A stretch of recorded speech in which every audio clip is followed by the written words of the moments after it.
তাহলে কেন নির্বাচনে আসলে যাওয়া, যদি এরকম আশঙ্কা থাকেই যে এই নির্বাচনের ফলাফল তো আসলে ঠিক হয়ে আছে বা জানাই আছে?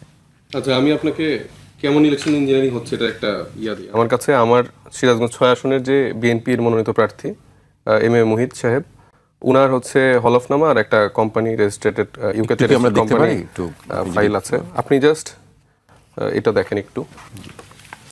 তো আমি একটু ছোট করে গল্পটা বলি, তাহলে তো বুঝতে ভালো হবে। তো আমাদের তো কাজ না ধরেন কে দ্বৈত নাগরিক বা কে ঋণ খেলাপি এটা বের করে, এটা কি একজন প্রার্থীর কাজ?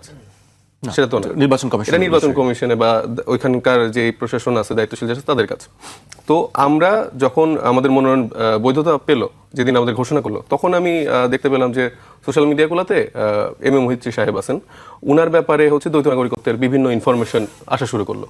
তো আমরা তো সারপ্রাইজ যে আসলে আমরা তো আস্থা রাখতে যাচ্ছি নির্বাচন কমিশনের প্রতি, যে তারা আসলেই যাচাই বাছাই করে প্রত্যেকটা বিষয় দেখবে, যেটা আমাদের ক্ষেত্রেও দেখতেছে বা আমরা দেখতে পাচ্ছি যে আমাদের ক্ষেত্রে খুবই কঠোরভাবে তারা দেখছে, আমরা সবচেয়ে সব দলের ক্ষেত্রে। কিন্তু যখন এটা দেখলাম, তখন আমি আমার জায়গা থেকে আমার যেই রাজনৈতিক অধিকার, নাগরিক অধিকার, আমি প্রার্থী হিসেবে তার বিরুদ্ধে আপিল করলাম।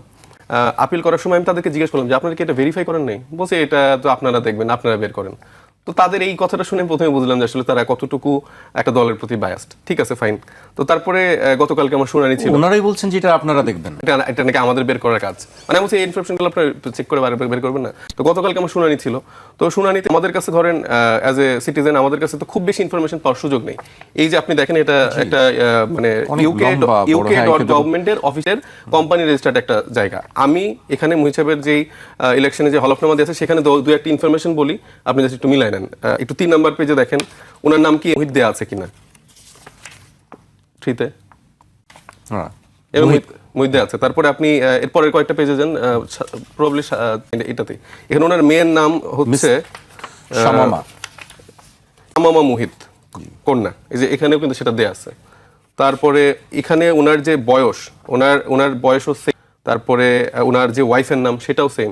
তো এখান থেকে তো মোটামুটি তার দেয়া প্রাপ্ত তথ্য অনুযায়ী কোম্পানিটা রেজিস্ট্রেড হয়েছে ইউকেতে, এবং এটা ইউকের অফিশিয়াল ইউনাইটেড কিংডমের রেজিস্ট্রি। তো এই ইনফরমেশন দেওয়ার পরে এখন যখন আপিল শুনানি হচ্ছে, তো সেখানে আমাদের সাইড থেকে যখন আমরা জাস্ট বলার চেষ্টা করলাম, উনি সরাসরি ওনার দিকে চলে গেল জাস্ট কয়েকটা কোয়েশ্চেনে, যে আচ্ছা আপনি কি ওখানকার নাগরিক? মানে উনি পারলে কোয়েশ্চেনের উত্তরটাও দিয়ে দিচ্ছে। উনি বলার চেষ্টা করছে যে না, আমি মানে সারা জীবন পড়ালেখা এখানে করছি, তারপরে 15 বছর ওইখানে পিএইচডি করছি, এরকম সেই ইনফরমেশন দেওয়ার চেষ্টা করলো। তারপরে বলছে যে উনি বলছে যে আপনি ছিলেন না তো কখনো, তাই না? বলছে না, আমি কখনো নাগরিক ছিলাম না। তো এই আমরা যখন আমাদের সাইট থেকে যখন বলার চেষ্টা করবো, বলছে যে হ্যাঁ, এটা একটা থার্ড পার্টি ওয়েবসাইটের ইনফরমেশন, এটা কোনো এরকম ভ্যালিড না। তো আমি এতগুলো তথ্য দিলাম, যেখানে অনেকগুলো ইনফরমেশন একসাথে মিলতেছে। তো আপনার তো সুযোগ ছিল যে এই ইনফরমেশনের থ্রুতে তার পাসপোর্ট নাম্বার বা যাচাই বাছাই করার সুযোগটা ছিল, সেই সুযোগটাই তো আপনারা নিলেন না। এবং তাকে মানে উইদিন ধরেন 5 to 10 মিনিটসের মধ্যে ওনারটা জাস্ট শুনেই তাড়াতাড়ি করে বলে হ্যাঁ, আপনি এটা বৈধ। তো একটা ইলেকশন কমিশনের যতগুলো দায়িত্বশীল ব্যক্তি, এই লম্বা একটা টেবিলে সবাই বসে আছে। আপনি বলছেন এই ইনফরমেশন দেওয়ার পরে নির্বাচন কমিশন কোনো যাচাই বাছাই করেনি? না, তারা এখানে বলছে একটা জাস্ট থার্ড পার্টি ওয়েবসাইটের আপনার আরো কিছু দিতে হবে, পাসপোর্ট বা এরকম, মানে এটা দিলে হয়তো তারা একটু মনে করতো। কিন্তু এটা তো আমার দায়িত্ব না। আমি একটা বাংলাদেশি নাগরিক হিসেবে এত ইনফরমেশন কই থেকে পারবো? আপনি অভিযোগ দিতে পারেন, সে যেহেতু দায়িত্বশীল, সে তো এই ইউকে গভর্নমেন্ট বলি, এমবাসি বলি বা এয়ারপোর্টের থেকে এইসব জায়গা থেকে তো ইনফরমেশন নেওয়ার সুযোগ ছিল। তাদের সেই সদিচ্ছাটা নাই, কারণ তারা এটা ছেড়ে দিয়ে রাখছে। এরকম বিএনপির আরো 20-এর অধিক প্রার্থী আছে যাদের দ্বৈত নাগরিকত্ব আছে। কালকে শুধু একটা মাত্র ইস্যু, যেটা ঋণ খেলাপির হাসনাত আব্দুল্লাহর সাথে যে প্রার্থী আছে, তারটা শুধু অবৈধ ঘোষণা করা হয়েছে। কিন্তু আমাদের কাছে যেটা রিডিং, সেটা হচ্ছে যে তারা আইওয়াশ দেখিয়ে যে দেখেন আমরা কিন্তু সততার বিমূর্ত প্রতীক, আমরা হচ্ছে আপনাদের প্রতি বায়াসড একটা ইলেকশন কমিশন, বিএনপির প্রতি কিন্তু আমাদের কোনো বায়াসনেস নেই। কিন্তু বাকি সবগুলো এরকম করে চড়াই উঠে করে পার করে দিয়েছে। যেগুলোতে হচ্ছে যে পাসপোর্ট কপিও দিয়েছে অন্যান্য আসনগুলোতে, সেগুলো হচ্ছে যে ঝুলিয়ে রাখছে। আজকে সম্ভবত সেটার একটা সিদ্ধান্ত আসার কথা। তো একটা নির্বাচন কমিশনে যদি এইভাবে চলতে থাকে, মানে আমি আর কি এক্সাম্পল দিব? আপনার সামনে তার হলফনামা, সেই রেজিস্টার্ড ইউকের অফিসিয়াল গভর্নমেন্টের ওয়েবসাইট, কোম্পানির সব ইনফরমেশনগুলো দিলাম। চাই যারা আমাদের দর্শকরা আছে তারাও একটু রিচেক করে নিতে পারেন, তাহলে বুঝেন আপনারা আসলে কোন নির্বাচন কমিশনের অধীনে কিভাবে আসলে ইলেকশনটা করতে যাচ্ছেন। সো এত কিছুর পরও আমরা তো আসলে এই তরুণরাই তো মাঠে থেকে ছাত্র জনতা সবাই মিলে এই অভ্যুত্থানটা সফল করছি একটা নতুন বাংলাদেশ বিনির্মাণের জন্য, একটা পরিবর্তিত বাংলাদেশ যেখানে একটা সিস্টেমেটিক পরিবর্তন হবে। কিন্তু সেই সিস্টেমেটিক পরিবর্তনের জন্য এখন গণভোটের জন্য আমরা হ্যাঁ ক্যাম্পেইন করছি, কিন্তু ওই দলটা আসলে সেটাতেও না। মানে তারা আসলে কি চাচ্ছে, মানে একদিকে আমরা দেখতেছি যে মানে এই জুলাইয়ের ফলেই তো আসলে যে অ্যাটর্নি জেনারেল মানে হলেন, যে ওনার নাম কি, মোহাম্মদ আসাদুজ্জামান, তো সাবেক যে অ্যাটর্নি জেনারেল ছিলেন, সে এখন হচ্ছে বিএনপির প্রার্থী হিসেবে ইলেকশন করতেছেন। তো সে একটা সবাই যে বলতেছে যে যখন হচ্ছে যে এরকম রিড করা হয়, সে নাকি এটা আটকানোর চেষ্টা করছিল, যে না আমরা সবাইকে এরকম করে করতে পারি না, এবং তারা এখন বলা শুরু করছে ইলেকশনের মাঠে। আগে তো বলতো না, এই একটা ভেগ আনসার দিত তারেক রহমান সাহেবের মতো, উই হ্যাভ এ প্ল্যান কি সেটার কেউ জানে না। সো এই উই হ্যাভ এ প্ল্যানের মতো করে তারা প্রত্যেকটা জায়গায় ভেগ এরকম করে উত্তর দিত, হ্যাঁতেও আসি নাতেও আসি, কিন্তু কোনো উত্তর দিত না। এখন ইলেকশনের আগে হয়তো কিছু ভোটার ব্যাংক ট্যাঙ্ক দেখতে পাচ্ছে, তখন এগুলো জানাচ্ছে। আবার দেখতেছি যে এই মানে বিভিন্ন হত্যা মামলায় আসামি এরা 200-300 কর্মী বিভিন্ন জায়গায় আওয়ামী লীগের যারা ছিলেন তারা সব বিএনপিতে যোগ দিচ্ছে, সেটা আবার ফলাও করে তারা অনুষ্ঠান করে তাদেরকে গ্রহণ করতেছে।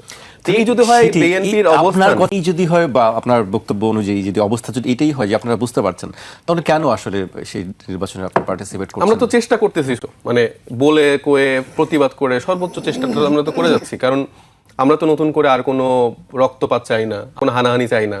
আমরা চাই নতুন বাংলাদেশে এই ফ্যাসিবাদ বিরোধী সকল শক্তি মিলে একসাথে। আমার আপনার মতো পার্থক্য অবশ্যই থাকবে, আমি আমার আইডিওলজি নিয়ে, আমি আমার মুভমেন্ট বা আমি আমার জায়গা থেকে যে ইশতেহারটা জনগণের জন্য আমি রেডি করেছি, সেটা নিয়ে আমি তার দাঁড়ে দাঁড়ে যাই। সে যদি মনে করে আমাকে ভোট দিবে, প্রশাসন জাস্ট নিউট্রালি তাদের জায়গাটা পালন করুক, না এনসিপি, না জামাত, না বিএনপি, না ভাইদের কারো পক্ষে তো হওয়ার দরকার নেই। এই চেয়ারটাই বসছেন, আপনাদের একটা অর্পিত একটা আমানত, সেটা আপনারা পালন করেন। এখানে কাউকে আলাদা করে সুযোগটা তো দেওয়ার দরকার নেই, কিন্তু তারা না করে এইগুলা করতেছে। এবং এই যে বিএনপি যেসব সিনিয়র লিডাররা আছে, তাদেরকে তো আমি সম্মান করার চেষ্টা করি, কিন্তু তারা যেসব ভাষায় কথা বলে তাদের উপর আস্তে আস্তে সেই সম্মানটা। গতকালকে আব্দুল আলম মিন্টু সাহেব আমাদের যে লয়ার ছিলেন, তাকে উদ্দেশ্য করেই বলতেছেন তারও দ্বৈত নাগরিকত্বের একটা ইস্যু আছে, তাকে ব্লাডি সিটিজেন বলে গালি দিচ্ছে, বা এরকম করে খুব ছোট করে কথা বলছে।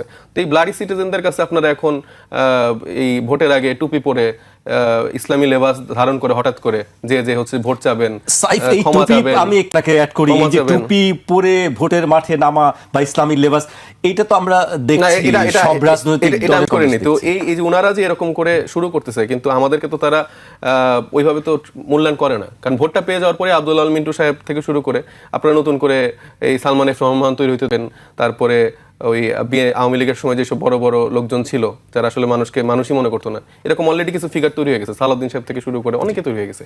তো এরা এখনো বুঝতেছে না যে জনগণ চাইলে এটার উত্তরও দিতে পারবে। তারা যত ইঞ্জিনিয়ারিং করুক না কেন, যতই কিছু করুক না কেন, এটার ফলাফল কিন্তু খুব বেশি ভালো হবে না। এবং তারা যদি এখনো বুঝতে না পারে, সেই সময়টাও দূরে নেই। তারা যদি হাসান মাসুদদের দিল্লিতে বসায় সাপোর্ট করে,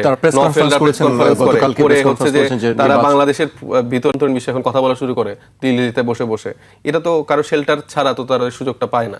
অ্যাটর্নি জেনারেল এই হচ্ছে যে সালাউদ্দিন সাহেবরা এদেরকে সুযোগটা করে দিচ্ছে, এই বড় গলায় কথা বলার সুযোগ করে দিচ্ছে।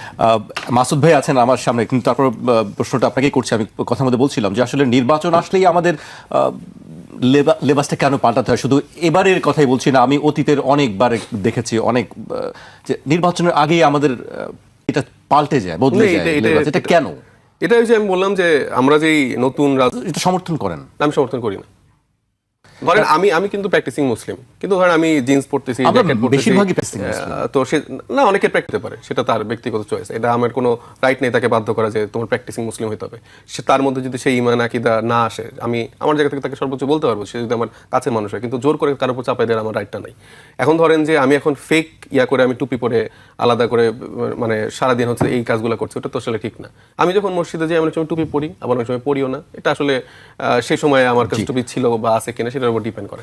আমাদের দলের এরকম অনেক করতেছে, এই যে জিনিসটাকে আমি আসলে সাপোর্ট করি না। আমার মনে হয় যে যেটা আপনি সেটাই থাকার চেষ্টা করা উচিত, মানে এটা বাড়তি কোনো কিছু করার প্রয়োজন পড়ে না। মানুষ তো এখন অনেক স্মার্ট।